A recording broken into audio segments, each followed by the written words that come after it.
The phone screamed at 7:12 a.m. like the world was ending. My wife Laura had toothpaste foam on her lip, hair still bed-wild, when the speaker crackled. "Ma'am, emergency dispatch. We have a 911 report of an unauthorized female named Captain Laura Caldwell unlawfully occupying 1422 Maple Crest Lane. Complainant requests immediate removal." Laura froze mid-brush, eyes meeting mine in the mirror with that slow, dangerous amusement only someone who's stared down actual criminals can pull off. She spat, wiped her mouth, and deadpanned. "Honey, apparently I'm trespassing in my own damn kitchen." I nearly dropped the coffee pot. Because the only creature delusional enough to dial 911 on a decorated state captain for existing in her house was our HOA president, Debbie Hargrove, self-crowned empress of Oakwood Grove Estates.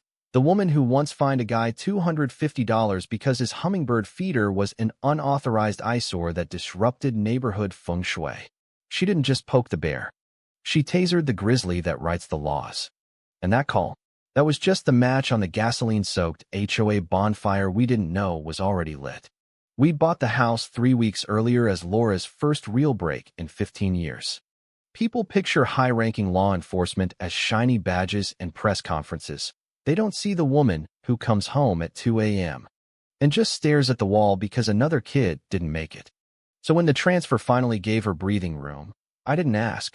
I just signed the papers on this perfect little two-story in Oakwood Grove. White picket, maple trees, lake view in the distance. Laura stepped onto the porch that first day, closed her eyes, and whispered, "I can finally exhale here." I wrapped my arms around her and promised we'd protect it. Famous last words. The welcome wagon arrived before we'd even unpacked the coffee maker. A white Lexus glided into the driveway like it owned the oxygen. Out stepped Debbie, peroxide helmet hair, clipboard glued to her chest like body armor, perfume so floral it could knock birds out of trees. She didn't knock.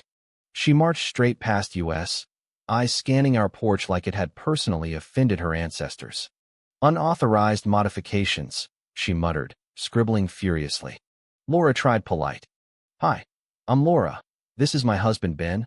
We just closed on the house." Debbie lowered her sunglasses just enough to deliver the death stare. "I don't see your names on the verified owner list. Are you renters?" I laughed. Laura didn't. She simply said, "We own it free and clear." Debbie's smile was pure saccharine venom. "Then you'll understand we require formal occupancy notices through the portal. Rules are rules, dear. For everyone's safety, of course." She slapped a pre-printed Notice to Vacate on our door, Comic Sans, naturally, and drove off like she'd just saved the Republic. That night we laughed about it over pizza. "She's harmless," I said. Laura's eyes stayed on the folder where she'd already started filing the notice. No one weaponizes paperwork like that unless they're terrified of losing the throne. She was right. The war didn't start with shouting. It started with pine needles. At sunrise the next morning, a bright yellow violation sticker was taped to our door. Natural debris accumulation exceeding acceptable thresholds. 3 maple seeds. 3. On a street lined with maple trees. Laura held it up like evidence in court. Because apparently wind is now a controlled substance. By noon another one appeared. Excessive porch occupancy. Laura had been sitting on our own swing with a book.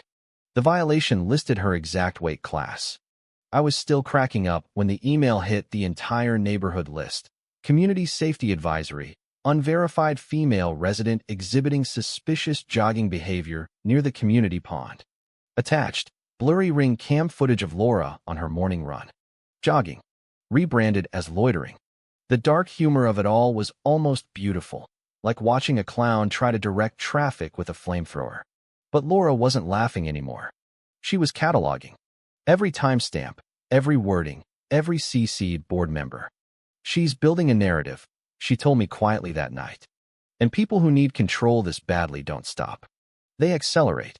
The acceleration came faster than even Laura predicted. The next morning our front door was cracked open, not broken, just invited. Inside, nothing stolen, but everything touched. The locked drawer where Laura kept her off-duty credentials sat half open like a wink. A framed photo of us on our wedding day lay face down. Footprints, small, precise, expensive shoes, track from the road to the firewood pile to the side window. Debbie had been inside our home. Laura crouched by the drawer, voice ice cold. She wanted to see what she was dealing with. I wanted to call the cops right then. Laura stopped me with one look. We document. Then we bury her with it. That afternoon, the drone appeared. Black, silent, hovering 6 feet from our living room window, red light blinking like a predator's eye. It tilted when I moved, following me. Laura didn't even glance up from her laptop. She's baiting for a reaction. Don't give her one.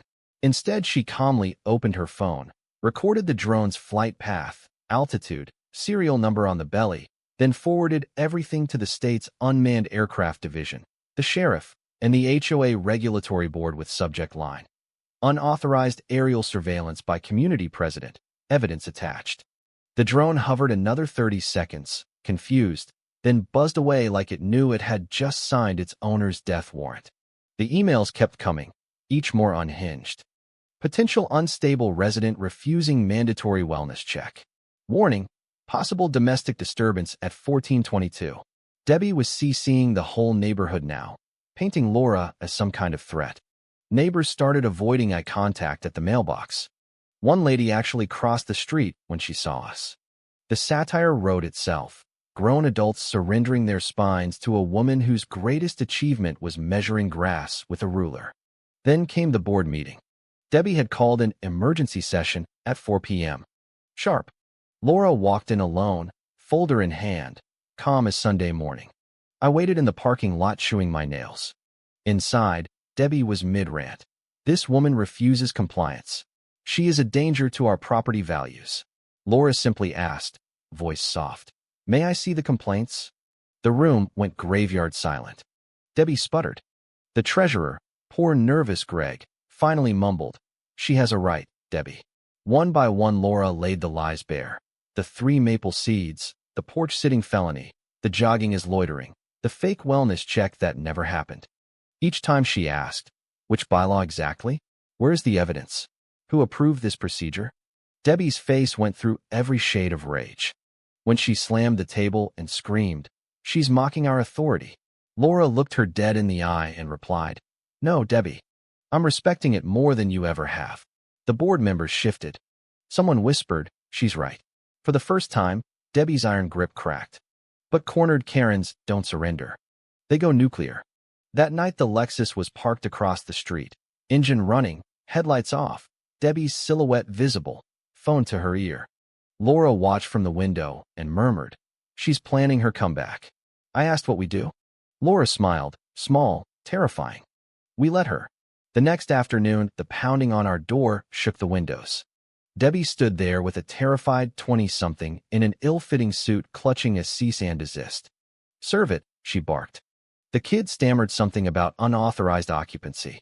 Laura raised one finger. The kid froze. Before you embarrass yourself further, she said gently, you should confirm who you're serving. Debbie cut in. She's non-compliant. Laura turned slowly.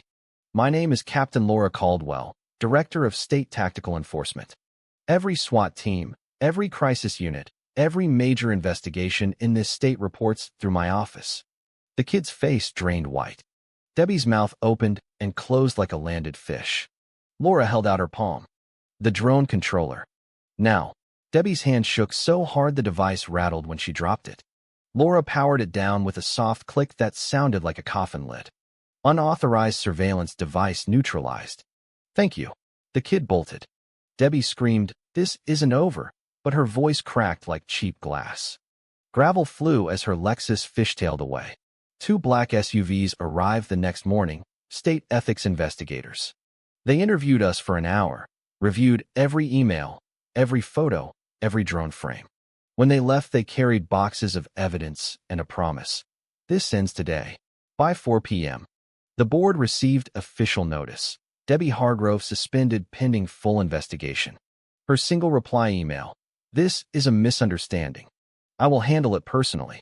Laura read it and laughed, low, knowing. She still thinks she's the main character. She wasn't.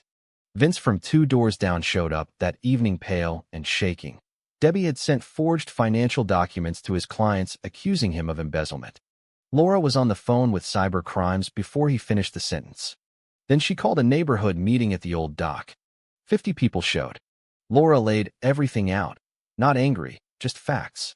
The violations, the break-in, the drone, the 911 abuse, the years of quiet terror Debbie had inflicted on everyone. When she finished, stories poured out like floodwater. People who'd been fined for holiday lights being too festive. A widow who'd been threatened with foreclosure over a wheelchair ramp. The community didn't just wake up, it rose. A petition circulated the next day to dismantle the old HOA structure. 70 signatures in 24 hours. Emergency vote. Debbie didn't show. Every board member except Greg resigned on the spot. New charter written on the spot. Term limits, transparent votes, ethics oversight. No more queens. But Debbie mutated. 2 weeks later, Laura found the filing. New HOA application in the next development over, registered under Cassandra Hargrove. Same woman, new name, same clipboard dreams. Laura didn't yell. She filed a statewide leadership audit linking every violation, every lie, every abuse. By morning, the application was frozen. Funding pulled. Eligibility revoked. The final envelope arrived a week later. Permanent statewide ban.